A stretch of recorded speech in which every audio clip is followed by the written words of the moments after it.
Welcome back to my channel! Tayo ay magiging social like that, you know, pero hindi tayo sanay doon. Pero magpapanggap tayo today dahil tayo ay gagawa ng steak. Ay, magluluto tayo ng steak. So, ito yung mga steak natin. Hindi ko alam tawag dito. I think this one is rib eye. Charing. Baka T-bone to. Ay, T-bone yan, T-bone. T-bone steak. And we have here rib eye steak. So, ang partner nito ay asparagus na may butter. Kung gagawa ba kami ng gravy para dito, depende. Baka samjang na lang din yung sauce namin katulad sa samgyup namin. Masarap feeling ko gravy kasi alam ko gravy talaga yung halo sa steak eh. Kasi before, nakatry ako ng steak sa event ni Meme Vice. Yung US beef kinemin. Pero hindi masyado sanay. Baka yung premium na steak. Kasi mayayaman bisita nila nun. So doon ako nakatigam ng steak. Alam, maliit lang siya eh, pero malambot. Tas red yung loob. Ilang minutes ba yung 3 minutes per 1 minute? 1 minute 15 seconds. 1 minute and 15 seconds per side. Ang bilis lang. Totoo ba yun? Hindi ba yun parang raw? Hindi. Or ano? Parang raw? Oo, hindi ba? Hindi ba siya Gusto parang naman ng medium rare. Kasi yun yung kalabasan. Hindi ba? ng 1 minute? Medium rare. Brother. Pag 1 minute? 1 minute and 15 seconds. Ayun yung soft.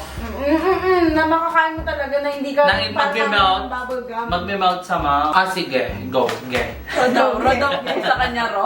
Kasi alam ko, pag sobra naman sa luto yung steak, nagiging makunat siya. Yes. So, luluto na tayo. I-season Isi-season muna mo natin siya ng salt, pepper. Meron tayo ditong Himalayan salt, galing sa kapitbahay namin. And meron din tayong thyme. So, iaano lang na muna natin siya, imamarin. Konti lang ba? Ang dami. Try mo lang. Oo nga, te. Chef ka kunwari ngayon. Tapos si Masin Kasi alam ko, sa kubatayin na ako kanina. Tanga nang wala akong kakita kita kanina. Ah, talaga? Uy, ayun pa kasi! Wait lang, Shhh! Brownie, wag maingay.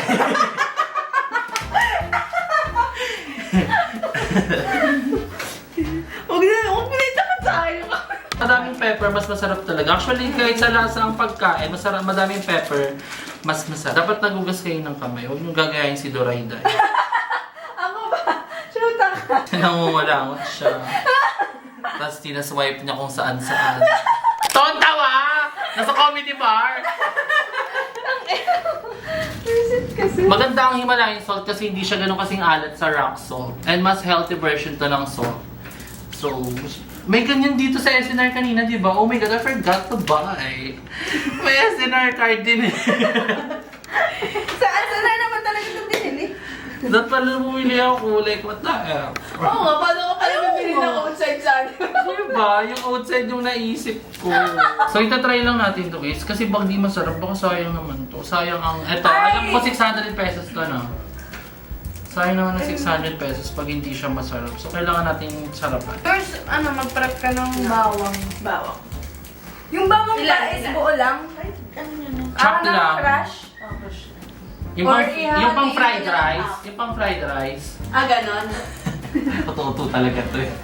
Ayan, pag ganito yung naitsura ng ating steak, ayan, well seasoned na siya. And later, meron tayo ditong pang mayaman na butter. Ito yung totoong butter. Yung ano daw kasi dairy milk, margarine yon. Ang Anchor daw ang totoong butter. Ayan. So, brownie, huwag masyadong magnat-ngat. Naku, baka hindi siya masarap. Pero dapat think positive. Eto, lulutuin din ko lahat. Itong 4. Subukan mo lang yung dalawa. Pinakamalakas na apoy ba dapat? Kailangan tanggalin yung balat nito. Hindi lalagyan ng mantika. So, dapat... Mamaya kapag ano to, hindi pa tapos itong ano. Brownie, huwag sumasagot sa amo. Ay, naku, hindi kita tuloy ito. Huwag ka magmura. Dapat daw, pinakamalakas na apoy kapag steak yung lulutuin. So, maglalagay tayo ng konting oil. Tapos, pinakamainit dapat. Tapos, after niyang ilagay yung steak, after 1 minute and 15 seconds, tsaka daw ilalagay yung butter and yung garlic, tsaka yung thyme. Pero alam ko, di ba yung steak, ginagawa siyang beef salpicao? Comment down below. Tama ba?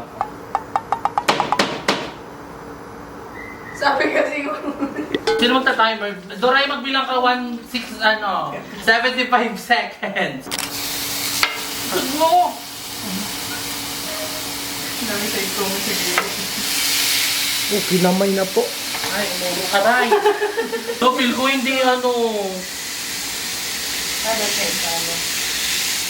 Alisin ko kaya muna. Category is M&M. Yan. Wow! Perfect! Kaso muna siya na sir. Guntingin mo yung ano lang yun eh. May private chef kasi kami guys. Kamay-kamay lang pwede. Hindi siya bayad. Medyo mahal siya.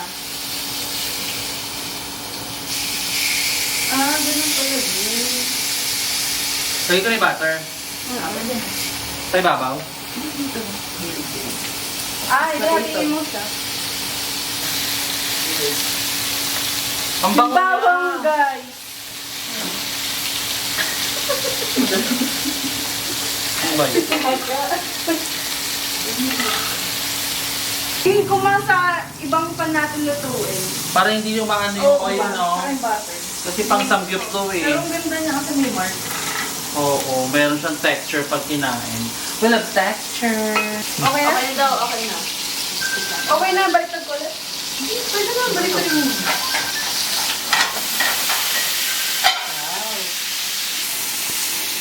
So, patapos na tayo sa unang steak.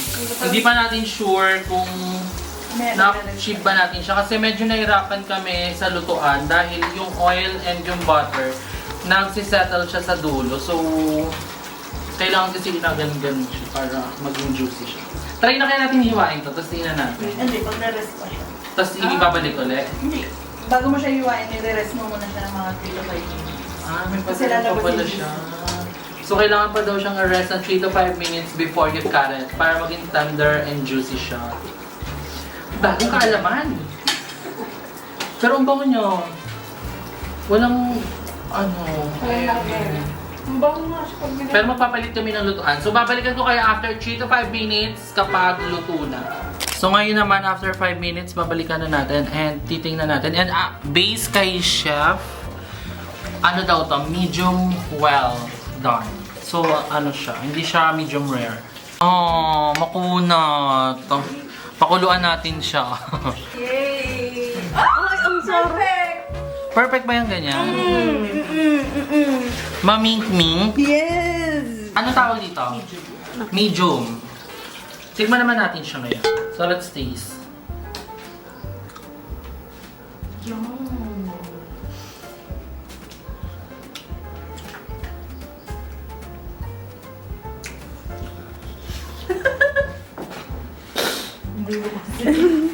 Lasang V-Fresh. Sorry. Wait lang, isa pa. Kulang ng kanin. So, ako, feel ko, hindi ko masyado gusto yung luto ko. Yung totoong chef naman po yung magluluto. Hiwa ka pa nga, hiwa ko.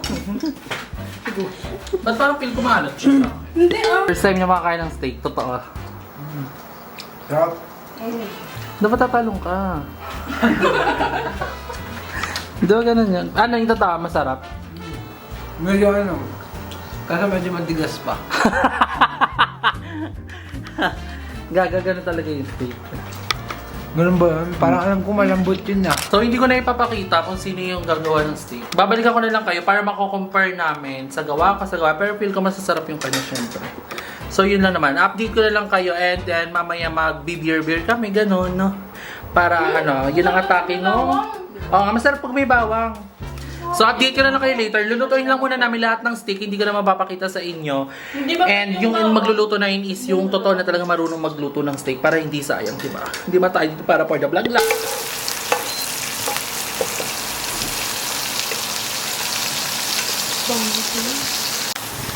Hoy! Ba't may nagdanako ng steak? Tikman ko lang. Parang pangatlong tikim mo na yan. Parang di na tikim yan, mukbang na yan. Meron din ditong sisig and Caesar salad. Pinalit mo pa. Ako na, wala ka pinalagay. Ayun, Alin. And magbe-beer din kami dito. Ayun, meron tayong Smirnoff dito. Chill night lang namin to, guys. Loves it. So, ribeye na po yung naluto at tinakain ngayon ni Doray. Siya po nagluto niyan. Pakita mo yung kulay. Ayan, mamink-mink pa. Taste it, taste it. Judge your steak. Harap? Ang harap. Mas masarap to. Malambot nga. Isa-isa kasi makapal yung cuts kaya medyo chewy. Ang sarap na to. So, yun lang po ang aming steak night. Mag-iinuman na po. Charing. Mas gusto namin ng ribeye. Mas malambot sa pustiso ni Doray. Nabanggit pa talaga?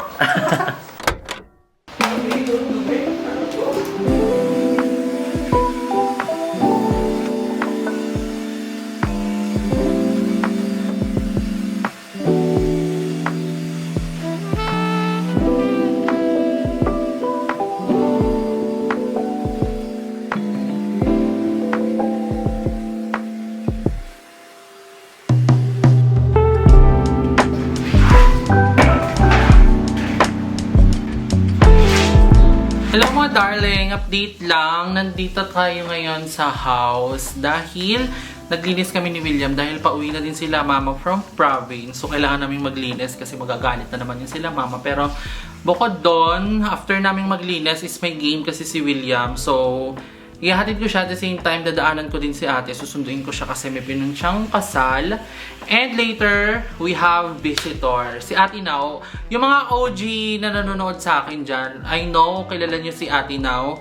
Dahil sila yung mga kasama ko nung pandemic. Sila Ate Now, si Ate Weng, si Ate Sandy, sila Jervin, tapos yung sila Dayan. Ayan. Sila yung mga kasama kong mag-content nun. Almost 1 year din. At araw-araw kami magkakasama nun. So, dito sila, visit sila here. And, ayun. Ay, ang dami nating ganap ulit today. Diba? Ang daming ganap ng vlog ko, guys. I'm so happy. Alam niyo ba, minamanifest ko lang to before na gusto ko pag nag-vlog ako yung ibang day, tas may ganap, tas may ibang ganap. Pero ngayon, nangyayari na siya. Diba? And, alis na din ako. Inaantay ko na lang si William kasi susundin ko na si ate. And, isa pa sa kinaka-happy ko right now is hindi na po mainit. And, gusto ko yung gantong weather. Hindi naman yung sobrang maulan kasi ayun nga, syempre hindi naman lahat is may tinitirahan din talaga and syempre we need to stay dry pero at ngayon happy ako kasi hindi na mainit kasi nga mawawala na yung mga katikas. Go na. Sunduin na natin si ate sa set dahil tapos na rin kami maglinis. Tandiyan ka. Kukunin ko. Ang bibis pa ako. Bilisan mo na! Nalak mo na yun. Oo. Ba't nandiyan ka? Dito ka. Ng oras na po. Oh.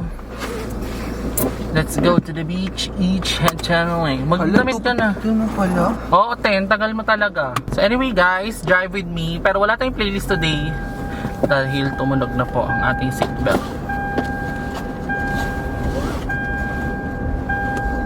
Walang playlist, walang signal. Actually, layo na pagsusunduan ko kay Ate Suzette guys sa Tagaytay pa. Lapit Feeling lang. ko yam sa Tagaytay ka na sumakay na lang. Dito malilate ako. Oh, sa Ate Suzette wag na lang. Sa mabilis, di ba? Pag sa East-West ka dumaan, kaliwa, di ba? Pagbaba ko doon, Tinuruan pa nga. kumanan ka na, tinuruan pa nga diretsuin ng mo na daan. yun. Mabilis lang yun, kasi walang traffic doon, wala pang stoplight, dire-diretso. Doon ka lang titigil sa may stoplight na kinananan natin. Balo ka dyan. Kung balo ka dyan. Tito, kinancel ko na nga yung ano eh. Lagay sinisigawan niya. Wala siyang respect sa Sorry. sa older. Oh, sorry. Di sadya. Naiinis lang ako. Sorry ka lang kasi naka-vlog. Wow ah. Aray. Kung walang vlog. Ay, gago. Oh, yan. Kapabibihan mo ah. Tito, wait lang.